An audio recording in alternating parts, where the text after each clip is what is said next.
Hey, welcome to another episode of the Couch with Rob Fields. I'm your host, Rob Fields, and today has been a long time coming. All right, today has been a long time coming. It's been a while since I've been able to get in front of this microphone, talk to you all, and break bread. But yeah, we're back. We're back. So I'm not in my conversation corner this time. We got some sunshine over here where I am, so I didn't want to shut the blinds and bring out the artificial light. I wanted to get some of this real vitamin D. You know what I mean? Yeah, it's been a long time coming, and today's episode is actually a difficult one for me. Well, at least it was difficult to map it out. I didn't want this episode to come off as if I was complaining. I didn't want this episode to come off as if I wasn't blessed and happy. Um, my plate just got stacked too high, and the episode would really just be about that, about how I'm adjusting to some of the changes that have happened in my life, and I also want to ask you all how you just make your adjustments and recalibrate when things get a little tough, right? So, just a little background of why I had to take a little break. I didn't really feel that I had to make an announcement about it, but I just wanted people to kind of chime in and tell me a little bit about what they've been going through. I had some conversations with my grandmother, some of my friends, family, wife, everybody, and what I've experienced over this time hasn't been um, uncommon. I'll say that. And when I sit back and look at the last probably 4 or 5 months, yeah, the plate got stacked pretty high. I had projects here and there. I've been working like crazy. I have three young kids who need mommy and daddy's love. I'm married. I'm still making these adjustments on the fly, and I had to prioritize some things.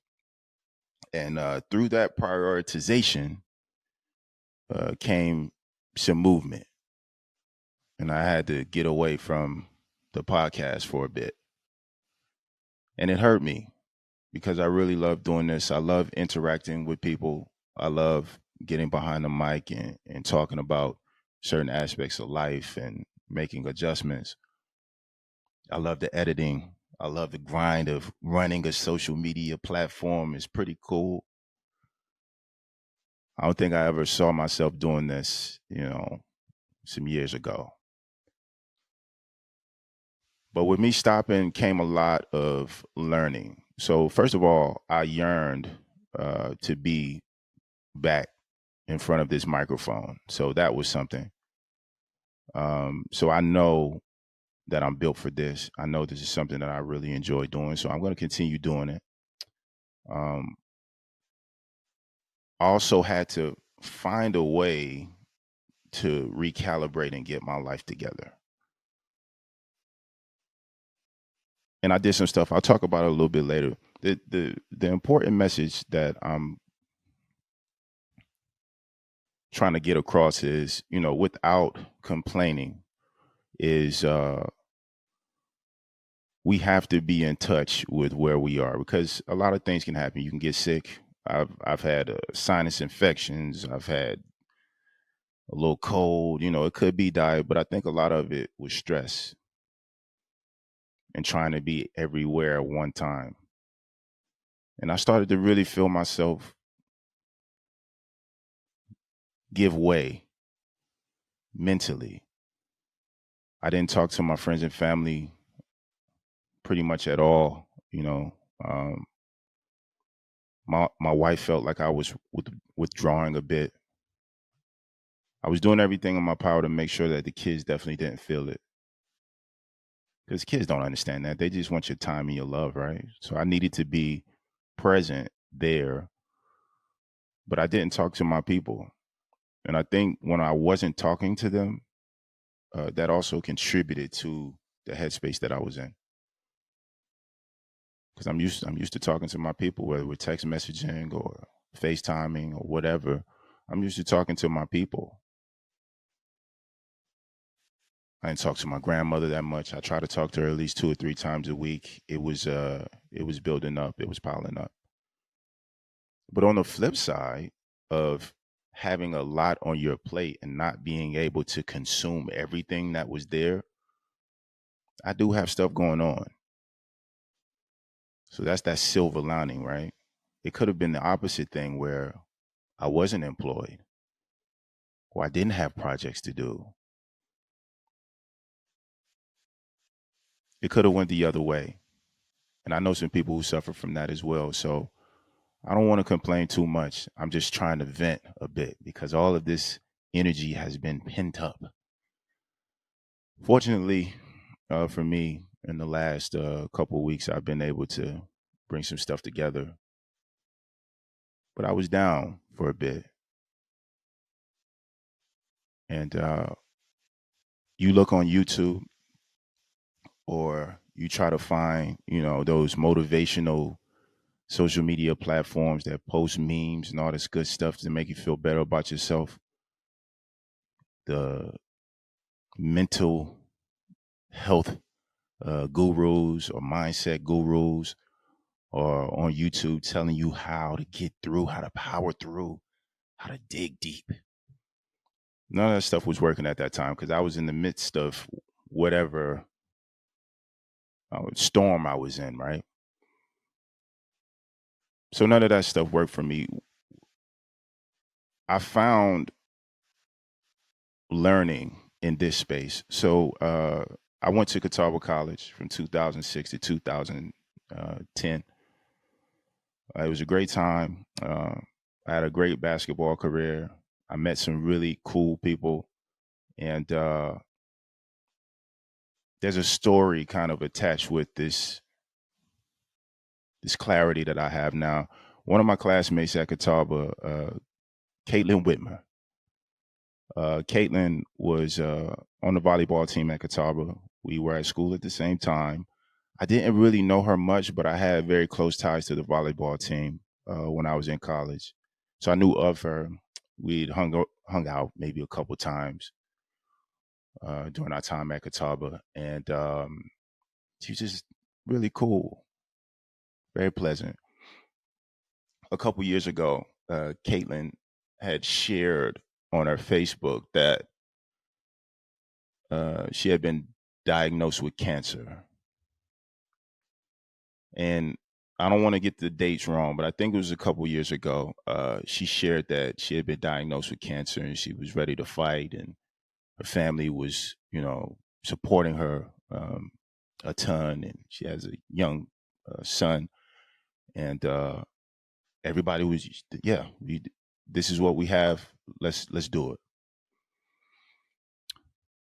What Caitlyn did during that period of time, from then the initial announcement to the present, was she shared her journey every step of the way. She shared it. So the downs, when she was in pain and fluid was building up, and just going down the list of things that happen when you're getting treatment to try to get rid of that just nasty disease. She shared the downs. She shared the ups when she got a treatment that worked and she felt good and there was positive news. She shared that. And she also shared a story about mortality and how one can be living life, but also be aware of what could possibly be inevitable. I mean, even down to the point where she had to have the conversation with her child about maybe mommy not being there. And she went through, she did it all the time. And every time that I saw it, it read like a storybook to me, because in my mind, I'm processing it like, how can someone be so strong that they could clearly see this pathway to whatever life is giving her, and she's just fighting through it, and she's coming back and reporting to us saying that Yeah, things aren't really that good right now. And then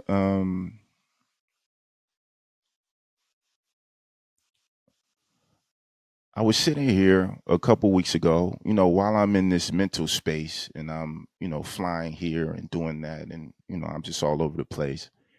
And I thought to myself, Kayla hasn't posted anything in 2 or 3 weeks. And almost instantly my stomach it dropped. Cause usually, she would post very, very, very consistently, just kind of giving everyone updates about what's going on. And I hadn't seen anything. So I went to a Facebook page to get some type of confirmation that, maybe I just missed something because I wasn't online. But after I thought about her, almost the next morning, her husband shared the news that she had perished to cancer.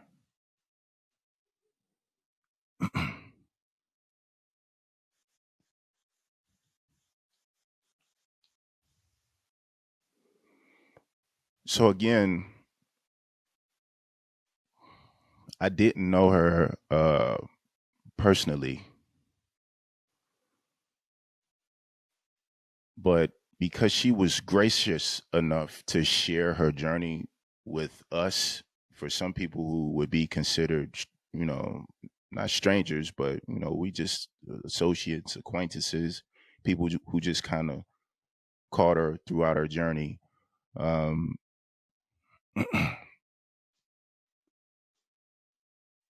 she was gracious enough to share that story with us, and now she's not here anymore. And the first thing that I thought of was uh, my mom,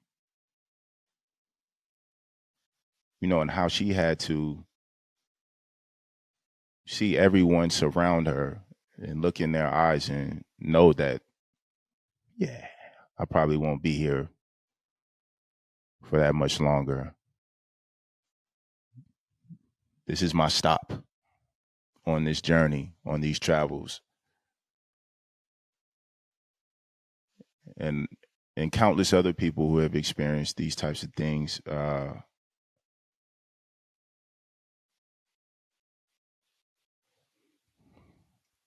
I'm sharing this story to basically just tell you how I am processing these types of informations when I'm in this dark period. I can always go to a book, I can go to the YouTube gurus, but sometimes the answer to maybe your vitality is right there. Maybe you find that motivation in someone else, or through someone else's story. And I also want to tell this story to say out loud to anyone who's listening that Caitlyn, uh, I appreciate what you have done for me, what you have done for us. I know your message has been received well. I hope your travels to wherever we go next is pleasant. I hope your family can find solace in the fact that you are who you are. You'll never be forgotten, even for a classmate of yours. And I hope that your husband and your son and your entire family just, yeah. I hope they'll be able to pick up the pieces from this, because I can imagine with how you have impacted me that they really, really, really feel this. So yeah, rest in peace, Caitlyn Whitmer Dula.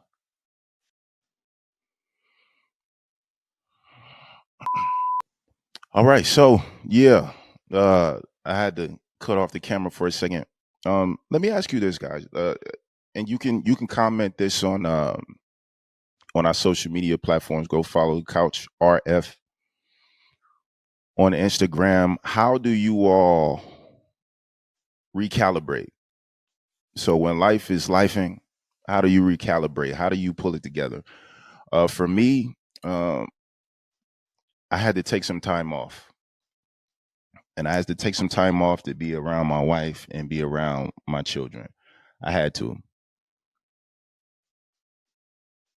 It really got hard on me when my kids were like, "I miss daddy." I played basketball for a long time. I mean, that's been documented here on the show. I played basketball for a long time. You have a lot of basketball practices. You have weightlifting, hydration throughout the day. I'm going for runs during the day. I'm working out in the house. I'm doing everything. But the kids, they don't really feel it like that, because as soon as they go down, basically it's bedtime when I'm coming home from practice. But since I've been ripping and running so much, like they just, yeah, it'd be a whole day that didn't see the kids. I would wake up, see them off to school, and then I wouldn't see them until the next morning. So when your kids start to tell you that they miss you and they start to tear up, it's it's tough. I had this conversation with my wife before, and my wife was just like, uh, I can't even remember what life was like without the children. And it's true. And I'm actually happy that it is that way. So, yeah, I took some time off. The next thing that I did was I made sure that my calendar was empty. When I took that time off, I wasn't scheduling any meetings. I wasn't really replying to emails. I shut everything down. And that was the first time that I had done that in my life, where I literally logged out, logged off, and I didn't feel bad about it. So of course you get into this space where you like, oh man, I'm doing stuff, I'm trying to get my life together, but you're still accessible. That's a little bit different. You're still accessible. People can still call you, people can still write you, people can still email you, you reply back. You're still accessible. The switch that I made was that I turned off my accessibility. And please, in that week, you bet not had a cold call me. Don't cold call me. That's a new thing for me too. Like, don't cold call me. Just write me first, please. Let me know that this is about to happen so I can prepare myself. I can, kind of set the scene, make sure it's quiet, duck off a little bit. Yeah. So I made hard rules during that time, and I think that really set me up for a more positive headspace. When I was at the worst in that mental space, I was having brain fog like crazy. I was forgetting dates. I never forget dates. My speech was even my speech sounded different because I was just dragging along. I couldn't sleep long enough. So when I made those hard rules that I'm really pulling the plug and I'm logging out and I'm just living life, I did that. The next thing that I did was I uh I played retro video games. So I played games that came out in 1998. I'm 10 years old. Games from 2002, 2003, 4. And the crazy thing about that was it actually took me back to that period of time where I was just living. Like everything was innocent. I didn't really have any major responsibilities. I was just living life. I was happy. My friends would come over to the house, or I would go over their houses and we would play video games. We'd go outside and play basketball. Like I could, while I'm sitting there in front of my computer, I could visualize that period of my life in Orangeburg, South Carolina. Sun is shining. Everything was just innocent. So I played video games the whole week, hung out with my family, ate some good food. That was the way that I got back to a positive space and got ready to start up the podcast again. But again, like I said at the beginning of the episode, I don't want to come off as if I'm complaining because I've been very, very, very blessed. My friends and family are so amazing. I've made some new friends in this period of time as well. I've been networking. I've been very vocal about what I want to do and where I want to go in now my new professional life.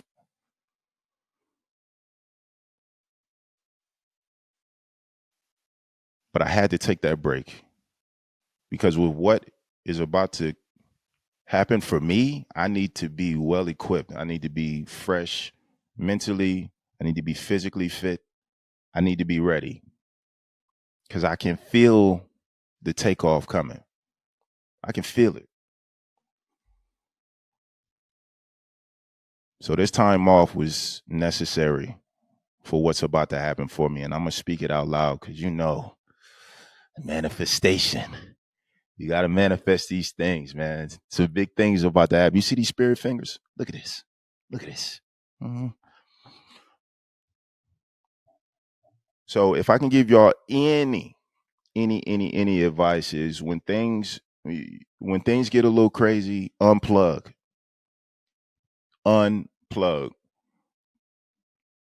clear your calendar. Do nothing if you need to. If you're a person that likes to go to the beach, find a beach, sit on the beach for 2 days, get your mind right. Because we are nothing if we're pouring from an empty cup.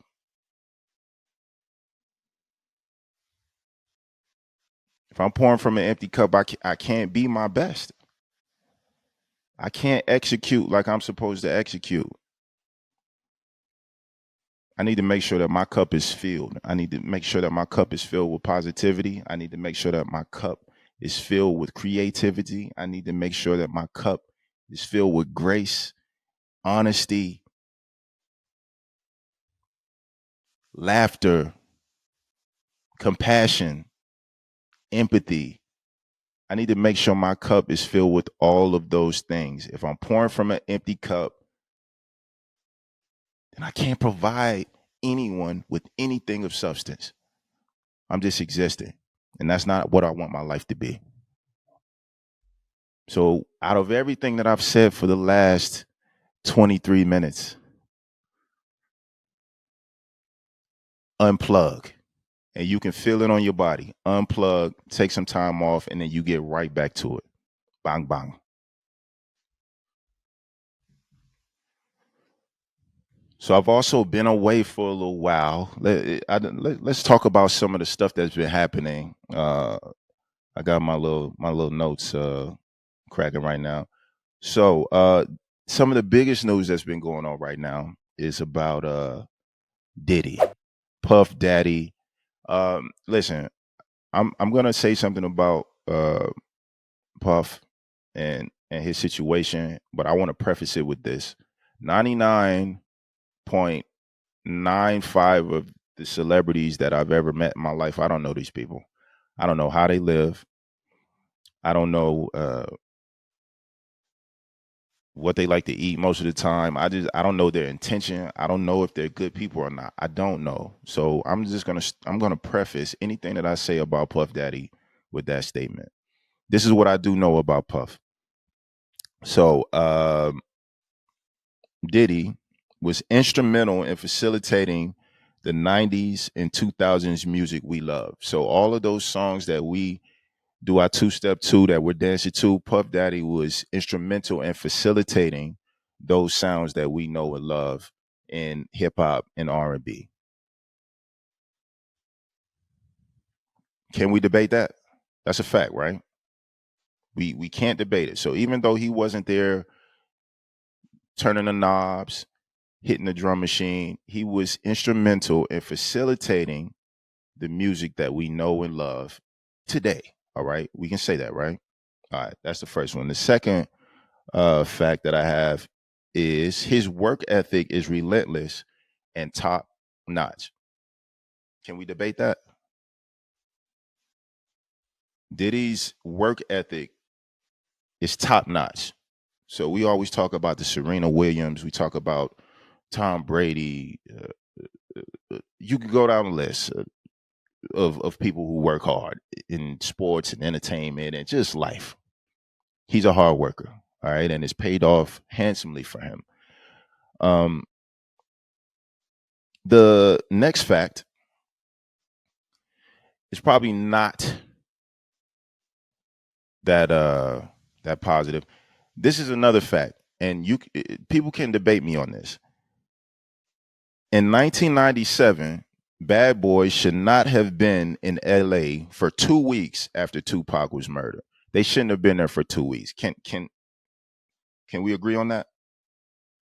They shouldn't have been there for 2 weeks. Can we say that? Is that a fact? All right. And I'm making reference to that because the Notorious B.I.G. was slain on March 9th in LA.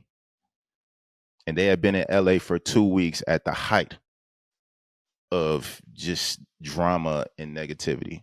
Can we make that fact? They shouldn't have been there for 2 weeks or at all.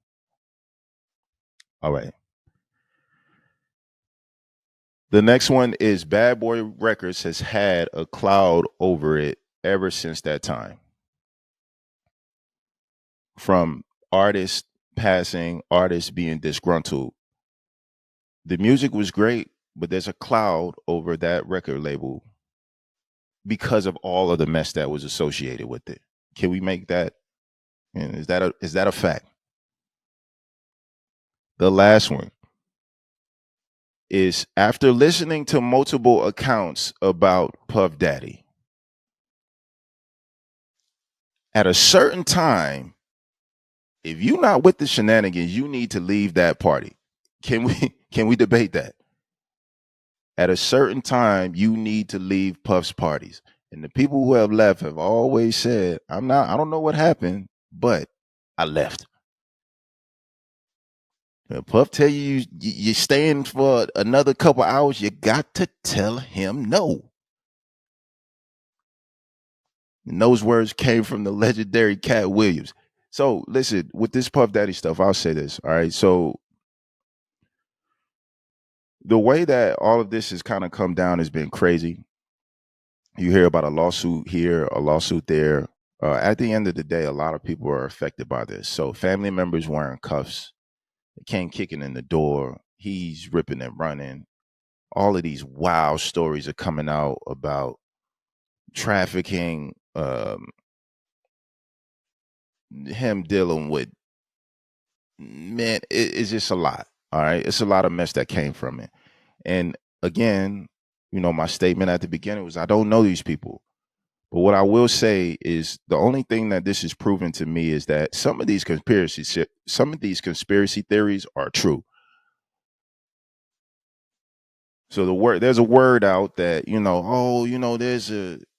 there's a group of people who's controlling this and controlling that. I don't know, man. But what I've learned from Puff Daddy's situation, out of everything, I'm not really one to make too many crazy jokes when somebody is down like this. But I will say is if you get into that Hollywood, if you want to be in the upper echelon, if you want to be, over there, with whatever they give you, they could take it away just as fast as you got it. And Diddy's situation is indicative of that. So I don't know who he pissed off, but clearly there's some major players in the game right now. Um, I don't really have any, I don't really have any stake in this race. So, I'll be, yeah, kind of keeping my eyes peeled like you all. But yeah, some of these theories have to be true because the way that they kind of just keep jabbing them and throwing those haymakers at this guy is pretty wild. I don't know what he was trying to do. Maybe he was trying to buy NBC or something. Maybe he was trying to buy NBC. That's what they say all the time. Oh yeah, he was trying to buy NBC. He gave up his stake in Revolt, his company, which he was pushing for a long time. He's moving some finances around. I guess, he's preparing for an even bigger storm. I don't know, man. But everybody's been talking about the Diddy stuff. I don't know him as a man. I don't know him as a father. I'm sure there are a ton of people who think he's a great individual. But for me, man, it's been wild to see all of this stuff play out. It's been wild. And also, the last thing about this, I think for all of us, we need to make sure that we do right by people. We need to make sure that we do right by people. Another thing that I've learned through this time, um, especially fall last year leading up to now, is people they're gonna push your buttons, especially if you are pure at heart and you really want to see people do well. People are gonna push your buttons, and they're gonna be that habitual line stepper in your life. They're gonna keep towing that line, and at some point in time, either you're gonna have to tell them about themselves, you're gonna have to have a reaction, or the energy that they put into the universe is always gonna revert back to them.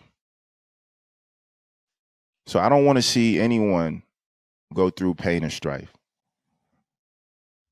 But I'm confident that the BS that you put out will come back to kick you in your behind sooner or later. And I've learned this over time. Like usually, for me, I've been lucky and fortunate to not have too many people kind of messing with me.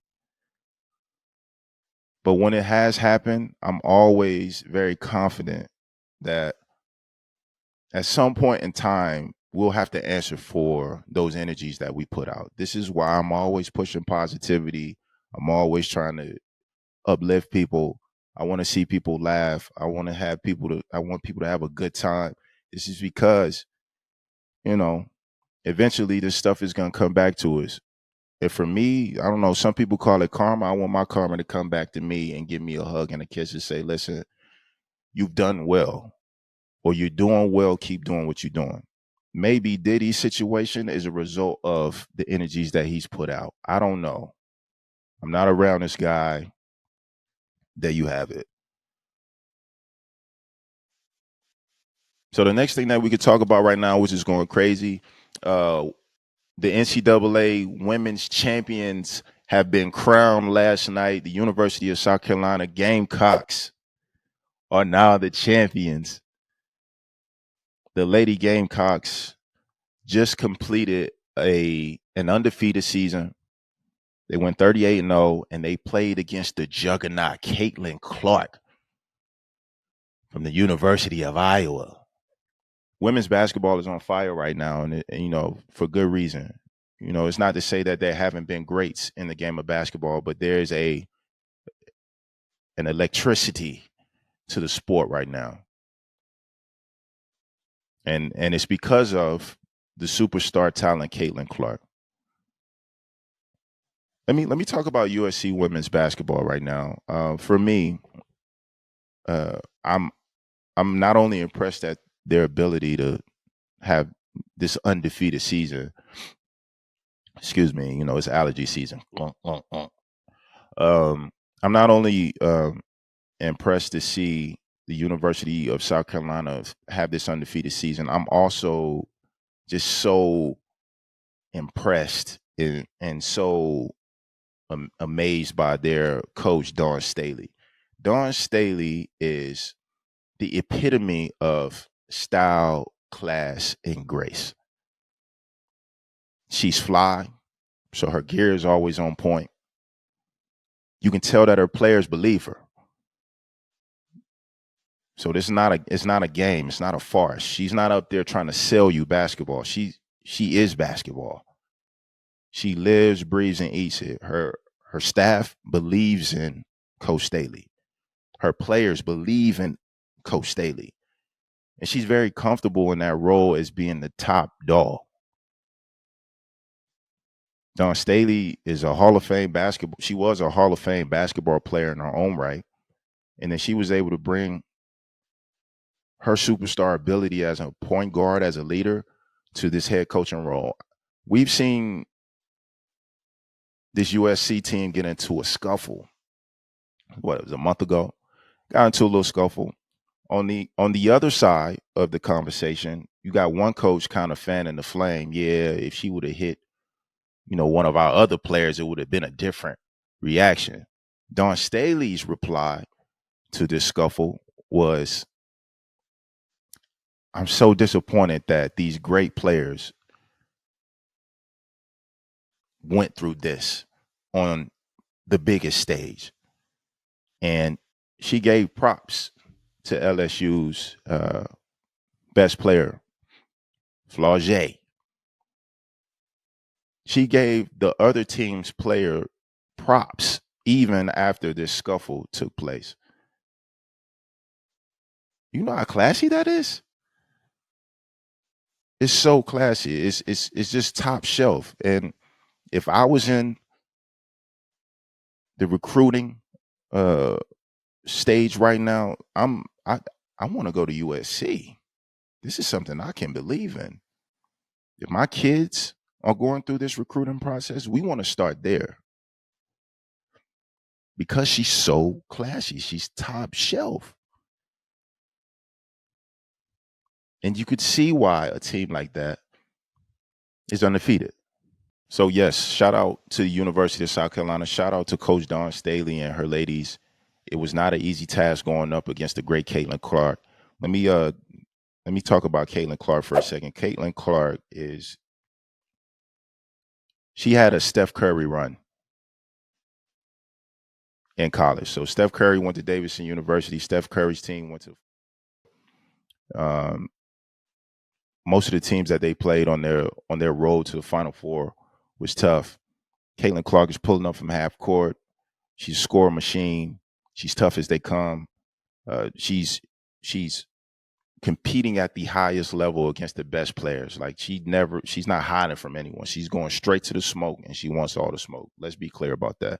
The only issue that I have with the Caitlyn Clark situation right now is that the media is trying to put her in one of the all-time greats category.